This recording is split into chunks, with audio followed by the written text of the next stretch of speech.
മലയാളികൾ non veg കഴിക്കാത്തവരും alcohol consume ചെയ്യാത്തവരും ആരുമില്ല എന്നാണ്.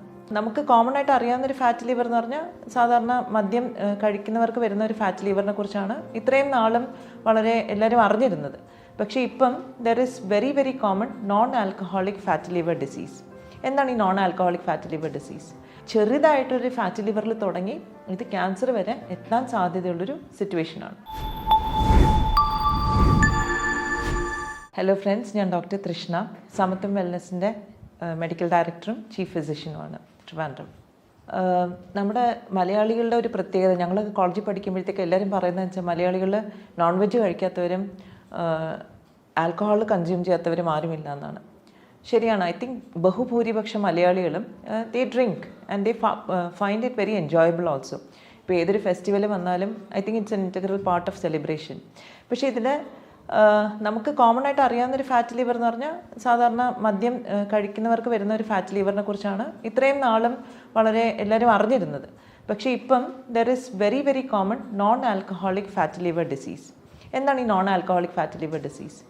ഇപ്പം ചെറുപ്പക്കാരിൽ പോലും വളരെ വളരെ കോമൺ ആയിട്ടൊരു അൾട്രാസൗണ്ട് എടുക്കുമ്പോൾ കാണുന്നതാണ് കൊഴുപ്പ് നമ്മുടെ കരൾ സെൽസിൽ ഡെപ്പോസിറ്റഡ് ആകുന്നതും. ഡെഫിനറ്റ്ലി ഇതിന് സാധാരണ സിംറ്റംസ് ഒന്നും കാണിക്കാറില്ല, കാരണം this is the first stage. അപ്പം നമ്മൾ സാധാരണ ഡോക്ടറിൻ്റെ അടുത്ത് പോകുന്നത് വേറെ എന്തെങ്കിലും ഒരു ചെക്കപ്പിനായിരിക്കും. ആ ചെക്കപ്പിൻ്റെ കൂട്ടത്തിൽ ഒരു അൾട്രാസൗണ്ട് എടുക്കാൻ പറയുമ്പോഴായിരിക്കും നമുക്ക് ഫാറ്റ് ലിവർ ഉണ്ടെന്ന് മനസ്സിലാവുന്നത്.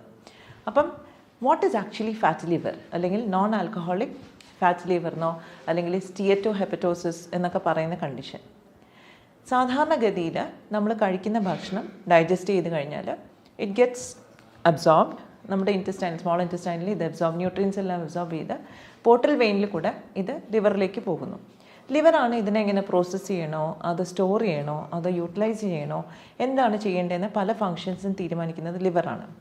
ലിവറിന് ഈ ഫംഗ്ഷൻ കൂടാതെ തന്നെ ഒരു എക്സോക്രൈൻ ഫംഗ്ഷനുണ്ട്, ഒരു endocrine ഫംഗ്ഷനുണ്ട്.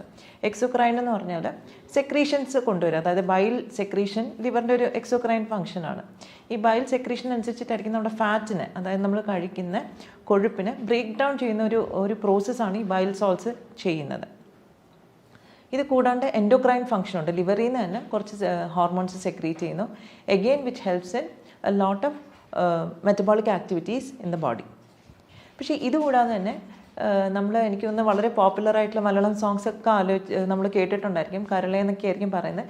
Y? Because liver is a very very important organ in a body. ലിവറിന് എന്തെങ്കിലും ഡാമേജ് വരുവാണെങ്കിൽ അത് it can regenerate very well, പക്ഷേ over a period of time നമ്മുടെ ഫുൾ ബോഡീനെ അത് ബാധിക്കും. അപ്പം non alcoholic fat liver disease വരാനുള്ള കാരണം നമ്മൾ കഴിക്കുന്ന ഭക്ഷണത്തിൽ വളരെ കൂടുതലായിട്ട് കാർബോഹൈഡ്രേറ്റ് അല്ലെങ്കിൽ അന്നജം ഉണ്ടെങ്കിൽ അല്ലെങ്കിൽ ഷുഗർ ഉണ്ടെങ്കിൽ ഇത് അബ്സോർബ് ചെയ്ത് ലിവറിലേക്ക് ചെല്ലുമ്പോഴത്തേക്ക് it causes a lot of definitely ഞാൻ എപ്പോഴും എക്സ്പ്ലെയിൻ ചെയ്യാറുണ്ട്, too much of sugar gets converted to fat. അപ്പോൾ ഇത് ഫാറ്റായിട്ട് സ്റ്റോർ ചെയ്യും.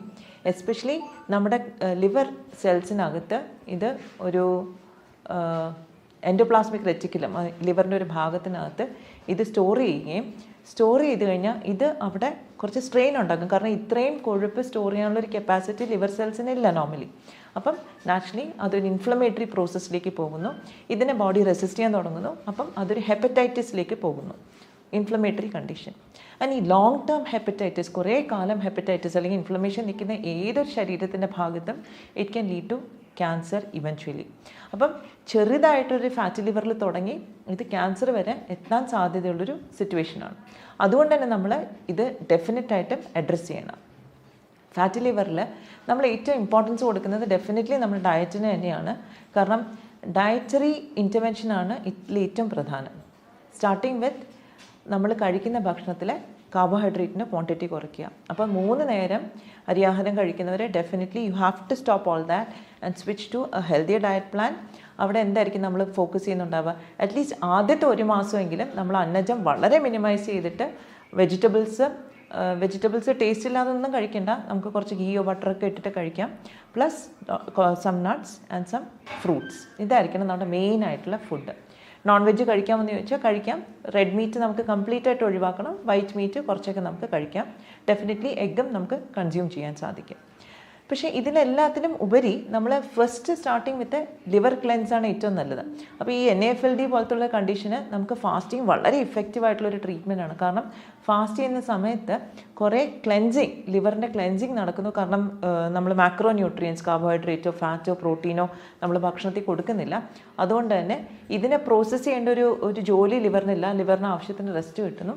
അതുകൊണ്ട് തന്നെ കുറച്ചുകൂടെ ബോഡിയിൽ, അതായത് ലിവറിൽ അടങ്ങിയിരിക്കുന്ന കുറേ കൂടെ ടോക്സിൻസ് ലിവറിന് റിമൂവ് ചെയ്യാനായിട്ട് സാധിക്കും.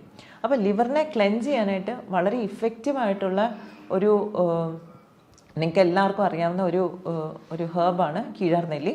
കീഴാർനെല്ലി നമുക്ക് അതുപോലെ തന്നെ അടിച്ചു പിഴിഞ്ഞ് കുടിക്കാം, ദാറ്റ് ഈസ് ഇഫക്റ്റീവ്. പക്ഷേ ഫോർ സം പീപ്പിൾ ആ ചെറിയൊരു ക്വാണ്ടിറ്റി പറ്റില്ല. അപ്പോൾ നമ്മൾ കോൺസെൻട്രേറ്റഡ് ആയിട്ട് തന്നെ നമ്മൾ കൊടുക്കണം. അപ്പം liver cleanse is very very important. പിന്നെ നമ്മുടെ ഡയറ്റിൽ ഒരുപാട് സെലറി എന്ന് പറയുന്ന ഒരു അഗെയിൻ ഇറ്റ്സ് എ വെജിറ്റബിൾ. നമ്മൾ ഫോറിൻ കൺട്രീസിലൊക്കെ ഒരുപാട് യൂസ് ചെയ്യുന്നതാണ്. ഇപ്പോൾ സെലറി ധാരാളം നമ്മുടെ ഫുഡിൽ ഇൻക്ലൂഡ് ചെയ്യുന്നുണ്ട്. നമുക്ക് ഫാറ്റി ലിവർ അല്ലെങ്കിൽ ലിവർ ഡീറ്റോക്സ് നടത്താനായിട്ട് സാധിക്കും. Parsley is another herb. നമുക്ക് ഒരുപാട് ഡയറ്റിൽ ഉപയോഗിച്ച് കഴിഞ്ഞിട്ടുണ്ടെങ്കിൽ നമുക്ക് പാസ്ലി ശരിക്കും പറഞ്ഞാൽ ലിവർ ക്ലെൻസിന് വളരെ ബ്യൂട്ടിഫുള്ളായിട്ട് ഉപയോഗിക്കാൻ പറ്റുന്നൊരു ഹേർബാണ്. കൂടാണ്ട് നമുക്ക് വേറെ എന്തൊക്കെ ചെയ്യാൻ പറ്റും? അപ്പം ഇതൊക്കെ നമ്മൾ ഇനീഷ്യലി നമ്മളൊരു ഫാസ്റ്റിംഗ് ഫേസിലേക്ക് വന്നു. ഫാസ്റ്റിംഗ് കഴിഞ്ഞ് നമ്മൾ ഡയറ്റിലേക്ക് പോകുമ്പോഴത്തേക്ക് സോളിഡ് ഫുഡ് കഴിക്കുന്ന ഒരു അവസരത്തിലേക്ക് വരുമ്പോഴത്തേക്ക് ഞാൻ ഈ പറഞ്ഞ കണക്ക് നമുക്ക് വളരെ ലോ അന്നജം കുറച്ചിട്ട് നമുക്ക് വെജിറ്റബിൾസും ഫ്രൂട്ട്സും ധാരാളം ഉൾപ്പെടുത്തി ഒരു വൈറ്റ് മീറ്റും കുറച്ച് ഫിഷ് എല്ലാം ഉൾപ്പെടുത്തിയ ഒരു ഡയറ്റിലേക്ക് നമുക്ക് പോകാൻ സാധിക്കും. ഇതിൽ ഏറ്റവും പ്രധാനപ്പെട്ട ഒരു ഇൻഗ്രീഡിയൻറ്റ് എന്ന് പറഞ്ഞാൽ omega-3 ഫാറ്റി ആസിഡ്സ് ആണ്. കാരണം omega-3 ഇൻഫ്ലമേഷൻ കുറയ്ക്കാനായിട്ട് ഒരുപാട് സഹായിക്കുന്ന കാര്യമാണ്. ഞാൻ ആദ്യം തന്നെ പറഞ്ഞു, when there is too much of fat in the liver cells there is inflammation because fat cannot stay there. അപ്പോൾ ആ ഇൻഫ്ലമേഷൻ നമുക്ക് കട്ട് ഡൗൺ ചെയ്യാനായിട്ട് omega-3 വളരെയധികം ഹെൽപ്പ് ചെയ്യും. ഈ omega-3 നമുക്ക് വേണമെങ്കിൽ ക്യാപ്സ്യൂൾ ഫോംസിൽ എടുക്കാം. എഗെയിൻ ഡിപ്പെൻസ്, ഓരോരുത്തർക്കും ഓരോ ഡോസേജ് ആയിരിക്കും വേണ്ടി വരിക. ഡിപ്പെൻസ് upon the ഇൻഫ്ലമേഷൻ്റെ ലെവൽ. ഇത് നമുക്ക് നാച്ചുറലായിട്ട് നമ്മുടെ ഫുഡിൽ നിന്നും കിട്ടും. ഫിഷ്, ഈ ചൂര പോലത്തെ മീൻ, സാമൺ, അങ്ങനത്തെ ഫിഷിനെല്ലാം ധാരാളമായിട്ട് omega-3 ഫാറ്റി ആസിഡ്സ് ഉണ്ട്. പിന്നെ വെജിറ്റബിൾ സോഴ്സസ് ആണെങ്കിൽ ഫ്ലാക്സ് സീഡ് വളരെ നല്ലൊരു സോഴ്സാണ്. Avocado is another good source. അപ്പം ഇതൊക്കെ നമ്മുടെ ഡയറ്റിൽ ഇൻകോപ്പറേറ്റ് ചെയ്യുമ്പോൾ നമുക്ക് കുറേയൊക്കെ ലിവർ ഇൻഫ്ലമേഷൻ നമുക്ക് കട്ട് ഡൗൺ ചെയ്യാൻ പറ്റും. പിന്നെ നമ്മൾ പറയുന്നത് പോലെ നമ്മൾ പുറത്ത് പോയി ഭക്ഷണം കഴിക്കുമ്പോൾ റിപ്പീറ്റഡ് ആയിട്ട് എണ്ണയിൽ വറുത്ത കാര്യങ്ങൾ, ബിക്കോസ് എണ്ണ വൺസ് ഇറ്റ് ഗെറ്റ്സ് നമ്മൾ ചൂടാക്കുമ്പോഴത്തേക്ക് ഇറ്റ് ഗെറ്റ്സ് ഓക്സിഡൈസ്. അപ്പോൾ ഓക്സിഡൈസ് ചെയ്ത ഓയിൽ വീണ്ടും നമ്മൾ ഉപയോഗിച്ച് ചൂടാക്കി ഉപയോഗിച്ചാൽ അത് വളരെ ടോക്സിക് ആണ്. അത് ഇറ്റ് പുട്ട്സ് ഓക്സിഡേറ്റീവ് സ്ട്രെസ്. ഒരുപാട് അനാവശ്യമായിട്ടുള്ളൊരു ഓക്സിജൻ സ്പീഷീസ് ആ എണ്ണയ്ക്കകത്തുണ്ടാവും. അത് നമ്മൾ കൺസ്യൂം ചെയ്യുമ്പോൾ നമ്മുടെ ശരീരത്തിലും അത് വരുന്നു. സാധാരണഗതിയിൽ നമ്മുടെ സെൽസ് എല്ലാം ഈ അനാവശ്യമായിട്ടുള്ളൊരു ഓക്സിജൻ സ്പീഷീസിനെ, ഫ്രീ റാഡിക്കൽസ് എന്ന് പറയും, ഇതിനെ റിമൂവ് ചെയ്യാനായിട്ട് കഷ്ടപ്പെടുന്ന ഒരു സാഹചര്യത്തിൽ നമ്മൾ വീണ്ടും ഭക്ഷണത്തിൽ അത് കൊടുക്കുമ്പോഴത്തേക്ക് നാച്ചുറലി ഒരു ഓക്സിഡേറ്റീവ് സ്ട്രെസ് വരും. ഈ ഓക്സിജൻ എന്ന് പറഞ്ഞാൽ വളരെ റിയാക്റ്റീവാണ്. ഇത് പോയി നമ്മുടെ സെൽസിൻ്റെ സെൽ മെമ്പറൈനെ എല്ലാം ഡിസ്ട്രോയ് ചെയ്ത് ഒരുപാട് നമുക്ക് സെല്ലുലാർ ഡാമേജ് ഉണ്ടാക്കും. അപ്പോൾ അതുകൊണ്ട് തന്നെ നമ്മൾ കഴിവതും ഈ ടൂ മച്ച് ഓയിലിൽ ഡീപ്പ് ഫ്രൈ ചെയ്ത ഫുഡ് അവോയ്ഡ് ചെയ്യുക. That is very very important. പിന്നെ ഈ ഓക്സിഡേറ്റീവ് സ്ട്രെസ്സിനെ നമുക്ക് ഡീൽ ചെയ്യാൻ തന്നെ നമുക്ക് വളരെ നല്ലതായിട്ട് വൈറ്റമിൻ സി പോലുള്ള ആൻറ്റി ഓക്സിഡൻസ് യൂസ് ചെയ്യാം. എഗെയിൻ ഓരോന്നിൻ്റെ അളവും വളരെ സ്പെസിഫിക് ആയിട്ട് ഏത് കണ്ടീഷനാണെന്ന് നോക്കിയിട്ട് വേണം നമ്മൾ യൂസ് ചെയ്യാനായിട്ട്. അപ്പോൾ ചില ആൾക്കാർ ചോദിക്കും നാരങ്ങ കഴിച്ചാൽ പോരെ, നെല്ലിക്ക കഴിച്ചാൽ പോരെ. അതൊക്കെ വളരെ നല്ലതാണ്, എല്ലാത്തിലും വൈറ്റമിൻ സി ഉണ്ട്. പക്ഷേ ചിലപ്പം നമ്മുടെ കണ്ടീഷന് അത്രയും quantity of vitamin C enough ആവില്ല. അപ്പം ചിലപ്പോൾ നമ്മൾ ആഡ് ഓൺ ചെയ്യേണ്ടി വരും. പിന്നെ ഇതിൽ വളരെ ഇൻട്രസ്റ്റിംഗ് ആയിട്ടുള്ളൊരു കാര്യം എനിക്ക് എടുത്തു പറയാനുള്ളത്, ബെറീസ്, സ്ട്രോബെറി, ബ്ലൂബെറി, റാസ്ബെറി, ഇങ്ങനത്തെ ബെറീസ് എല്ലാം ശരിക്കും പറഞ്ഞാൽ നമ്മുടെ ലിവർ ഈ ഓക്സിഡേറ്റീവ് സ്ട്രെസ്സ് കുറയ്ക്കാനായിട്ട് വളരെ ഹെൽപ്ഫുള്ളാണ്. സ്ട്രോബെറി ഒക്കെ ഇപ്പോൾ നമ്മുടെ കടകളിലെല്ലാം ധാരാളം ലഭിക്കുന്നുണ്ട്. So please start using all that because that is definitely going to help you get out of this fatty liver. പിന്നെ ഡ്രിങ്കിങ് പ്ലെൻറ്റി ഓഫ് വാട്ടർ. എനിക്കൊന്ന് പല ആൾക്കാരും വിട്ടുപോകുന്നൊരു കാര്യം എന്ന് വെച്ചാൽ വളരെ സിമ്പിൾ കാര്യമാണ് വെള്ളം കുടിക്കുക എന്നുള്ളത്. പക്ഷേ പല ആൾക്കാരും ജോലി തിരക്ക് കാരണം കുടിക്കാറില്ല. എന്താ പറയുക, ജോലിക്ക് കയറുമ്പോൾ ഇച്ചിരി കുടിച്ചിട്ട് കയറും, പിന്നെ അതിനെപ്പറ്റി മറന്നു പോകുന്നു. So what I suggest is ഒരു ബോട്ടിൽ 1 ലിറ്റർ ബോട്ടിൽ വാങ്ങിക്കുക, സ്റ്റീലിൻ്റെ ബോട്ടിലോ കോപ്പർ ബോട്ടിൽ എന്തെങ്കിലും വാങ്ങിക്കുക, ഫിൽ ഇറ്റ് വിത്ത് വാട്ടർ. രാവിലെ ജോലിക്ക് പോയിട്ട് ഉച്ചയ്ക്ക് ഇറങ്ങുമ്പോഴത്തേക്കും ആ ബോട്ടിൽ ഫിനിഷ് ചെയ്യണം. Again going for a break, again fill it up, bring it back, വൈകുന്നേരം ആകുമ്പോൾ അത് ഫിനിഷ് ചെയ്യുക. തേർഡ് ടൈം രാത്രി കിടക്കുന്നതിന് മൂന്നാമത്തെ പ്രാവശ്യം അത് ഫില്ല് ചെയ്ത് ഫിനിഷ് ചെയ്യണം. സോ 3 ലിറ്റേഴ്സ് അറ്റ്ലീസ്റ്റ് നമുക്ക് വെള്ളം കിട്ടും. പ്രത്യേകിച്ച് നമുക്കിപ്പം അറിയാം ക്ലൈമറ്റ് ചേഞ്ച് ഒക്കെ നടക്കുന്നു, അന്തരീക്ഷം എല്ലാം മാറുന്നുണ്ട്. ആൻഡ് ദ വേ ആ body response to it is also changing. അപ്പോൾ അതുകൊണ്ട് keep yourself hydrated, that is extremely important. അത് ലിവർ ഡിസീസിന് മാത്രമല്ല എല്ലാ ഡിസീസിനും വളരെ വളരെ ഇമ്പോർട്ടൻ്റ് ആണ്. Except for kidney disease, if there is any restriction നമ്മൾ അത് നോക്കിയിട്ട് വേണം വെള്ളം കൺസ്യൂം ചെയ്യാൻ. Otherwise drinking water is definitely a must. പിന്നെ ഇതിലെല്ലാത്തിനും സ്പീഡപ്പ് ചെയ്യുന്നൊരു പ്രോസസ്സാണ് നമുക്ക് എന്തെങ്കിലും ടെൻഷൻ ഉണ്ടെങ്കിൽ.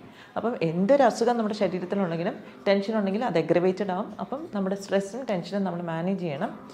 ഇതെല്ലാം നമ്മൾ ചെയ്യുന്നതിനോട് കൂടെ നമ്മുടെ ചിട്ടയുള്ള ഒരു ലൈഫ് സ്റ്റൈലിലേക്കും നമ്മൾ പോകണം.